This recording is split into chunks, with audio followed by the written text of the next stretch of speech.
Philippine position on the West Philippine Sea is not a function of Sino-American strategic rivalry.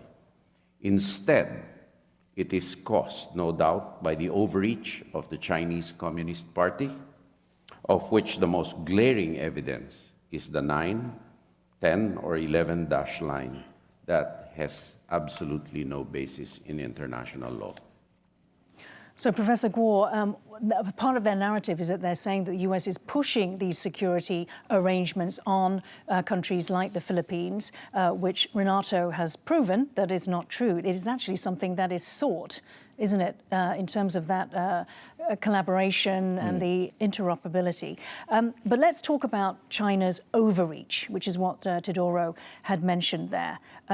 What sort of examples, most recent ones, do we have as evidence that they are overreaching? The case actually doesn't only apply to the dispute with Philippines in South China Sea, but also apply to Taiwan, including what happened last February at Jinmen and Mazu waters. And not to mention, China is basically practicing, hundreds and thousands of air intrusion to the air of surrounding Taiwan, and not to mention at East China Sea, and also the Korean West Sea, Chinese call it Yellow Sea. China has installed, gigantic steel infrastructure in the water as part of China's gray zone tactics against South Korea. Right, and Renato, we can also list the fact that the Chinese Liaoning aircraft carrier just off the southeast coast of Taiwan drills the end of May, Chinese sending bombers to Woody Island in the Paracels. Even in the Shangri-La dialogue, the Australian Defence Minister, Richard Marles, asked China to explain why it needs this massive military buildup. Plus, of course, the naval war game that the Chinese Navy conducted not very far from Australia and New Zealand, as far as Australia and New Zealand. So in a way, the Chinese are engaged in this double talk. Others could not do it. We could not, you show the Chinese a sort of deterrence and challenge, and they say it's illegitimate. But China, on the other hand, is basically doing it against all major countries in the region. As mentioned by Eugene, against South Korea, against Taiwan, even against Japan, and of course the Philippines, and as far as Australia and New Zealand. And also India. Professor Guo, yes. So on that point, Secretary Teodoro said in many interviews that the problem that China has is it has a deficit of trust. Is there any feasible way that the CCP can overcome this? I do not see any feasible solution for China to overcome this so-called deficit of trust, because that is basically quite the opposite to what, the target Xi Jinping set up for PLA, especially at the 18th Party Congress. Xi Jinping aims to establish PLA the first class military in the world, and not to mention all this air and sea expansion in the past decade. That is basically changing the original status quo. Not only that, but also posing great threats to all neighboring countries, just like Renato just mentioned. Okay, so a very firm intent. Now let's go to U.S. Secretary of Defense Pete Hegseth's speech, which headlined the event. Take a look. Any attempt by Communist China to conquer Taiwan by force would result in devastating consequences for the Indo-Pacific and the world. There's no reason to sugarcoat it. The threat China poses is real, and it could be imminent. Renato, what did you take from Hegseth's speech? How strong was his language, do you think, on Taiwan? Well, it's been consistent ever since, of course, he visited the region, starting in his speech at Hawaii, when he delivered his speech at the Daniel Inouye Asia-Pacific Center for Security Studies. Again, Taiwan has been mentioned. And of course, when he went to the Philippines a few days later, last April, again, consistent. The goal now of the United States is deterrence.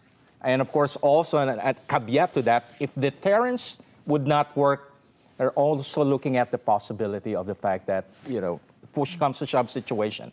Professor Guo, I mean, that is why you get the Chinese officer wanting to push back against the U.S. and against Hegseth. They don't want to be deterred. And if there was a conflict, they don't want the U.S. to be involved. My take on Secretary Hegseth's talk at Shangri-La is basically it is 100% reflection to this classified document in mid-March. It's called the Defense Strategy of the U.S., which was revealed by Washington Post on March 29th, especially mentioning it was the leaked memo, wasn't it? It is, yeah. And that particular document mentioned the first priority of U.S. forces today is to prevent Chinese invasion to Taiwan. And the reason for that, because for China to conquer Taiwan, the consequences is too high, not only for the U.S., but for the international community to afford. Yeah, so I think his speech at Shangri-La pretty much reflect the classified memo. And Renato, to you, was it clear that in this speech, the first island chain, so Japan, Philippines, Taiwan, are treated as the same, as a unit almost? Yes, as a unit, basically. Yes. Again, it is not new. It's a carryover way back during the speech of Secretary Dean Acheson just before the Korean War. This is the U.S. defense perimeter, looking at starting with Japan, then at that course mentioned Okinawa, Taiwan, of course the Civil War just ended, 1949, then of course the Philippines. There's been consistency in terms of looking at the first island chain as a unit from the perspective, of course, of Indo-PACOM in Hawaii and of course the Pentagon in Washington, D.C. But again, going back to the speech, it's also an indication of a fear, a concern of the United States. Eugene mentioned the term prioritization. The United States would usually emphasize prioritization if there is a concern. Starting, of course, just before the onset of the Second World War, prioritization in Europe, then during the Korean War, prioritization in Europe, but now, of course, prioritization in the Indo-Pacific. This reflects a fear among key American decision makers. China now is more powerful, in fact, than Russia, and more powerful than the Soviet Union during the Cold War. Because during the Cold War, I could still remember this, we talk about the Soviet Union having a first-class military and a third-world economy. China has a first-class military capability and has a second-largest economy in the world. So the term prioritization indicates a degree of fear or panic on the part of the Trump administration. Right, and hence the comment that the threat is real and it could be imminent. Imminent, and of course there's also fear that, right now, of course, when you talk about the Chinese Navy, China now has the first largest Navy in the world, and of course it has a shipbuilding capacity that, surpass everyone. Okay. Now, Beijing responded to Hegseth's speech with forceful language, accusing Hegseth of, quote, vilifying remarks, of ignoring, quote, calls for peace and development from the countries in the region, falsely calling China a threat, playing with fire over Taiwan and turning the region into a powder keg with its so-called offensive weaponry. These were just a portion of Chinese rhetoric in response to the U.S. Defense Secretary's speech. Now, traditionally, the Shangri-La dialogue opens with the U.S. speech, followed the next morning by China's defense minister and an open Q&A. In recent years, the event has become a stage for direct U.S.-China military diplomacy and confrontation. But this year, for the first time since 2019, China did not send its defense minister. Professor Guo, in your view, why did Dong Jun not appear? First of all, the first priority for U.S.-China relation today is not military communication, but on trade and tariff war.